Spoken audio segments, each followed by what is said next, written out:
Hello YouTube, MossOak3 here, and today I'm going to talk a little bit about threading pipe. So first I'm going to thread this piece of aluminum that I have, and then after that I'll actually talk about the different kinds of bits and exactly how it works. But basically, pull this out. So if you want the thread inside of a pipe, you would use something like this.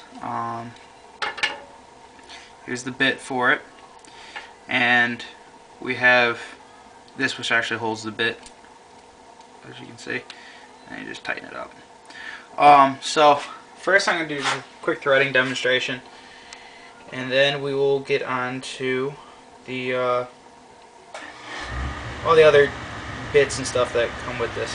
So you'll get it and you'll feel it start to bite, and what you're going to do is you're going to slowly turn this, and what's going to happen is you're going to feel it biting as you pull it through, and what it's doing is it's cutting the threads one at a time.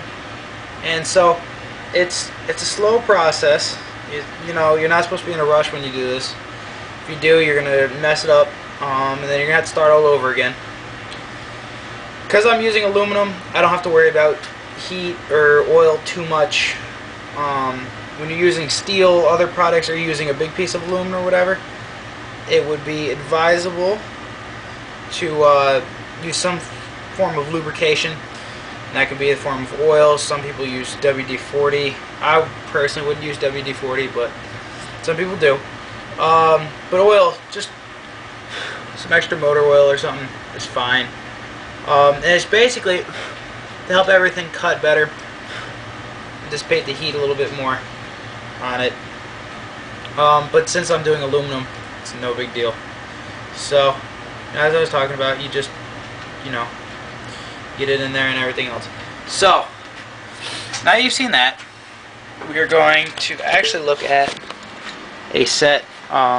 This is a small set. We have bigger sets too, of what comes in a threading kit sometimes when you get them.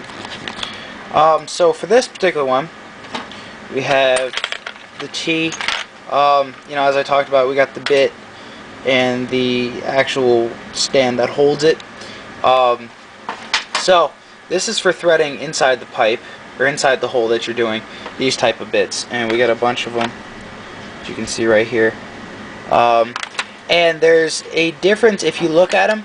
Some have a fine thread, okay, and some have a, let's grab a fine thread one. This one's a fine thread.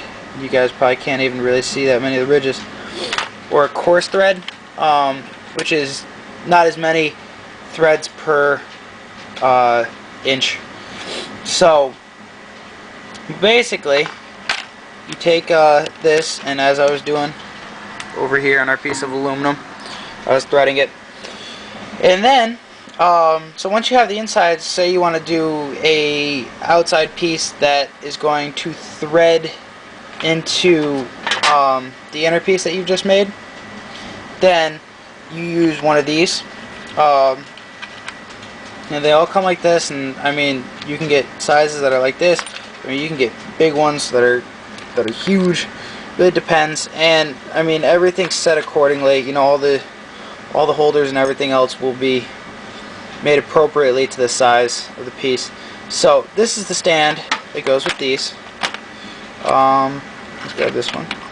Sorry, I'm looking through the camera trying to do this. So I'm going to fit this in there. See if it's nice. And then you're going to tighten this down. Then so pretty much you do the same thing, but with the male end of the pipe that's going to fit in, and so it would fit over, and you turn it, and there's these cutting teeth, which you guys can probably see a little bit. Yeah, right there. You see cutting teeth on this, and so basically, I mean, there's not much to threading pipe.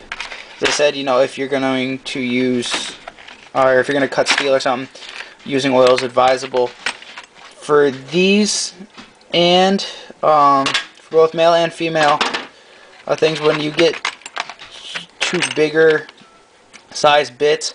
A lot of them have a ratchet system for these or for these, so you don't have to, you know, you can work in smaller areas and you can get more leverage if you need be. And so that's pretty much it with these. There's not much more to explain. Here's another style key that goes with using these and these. So they both work really well. And so that's pretty much it for this video, guys. Thanks very much. This is Moss Oak 3. Always remember, please subscribe.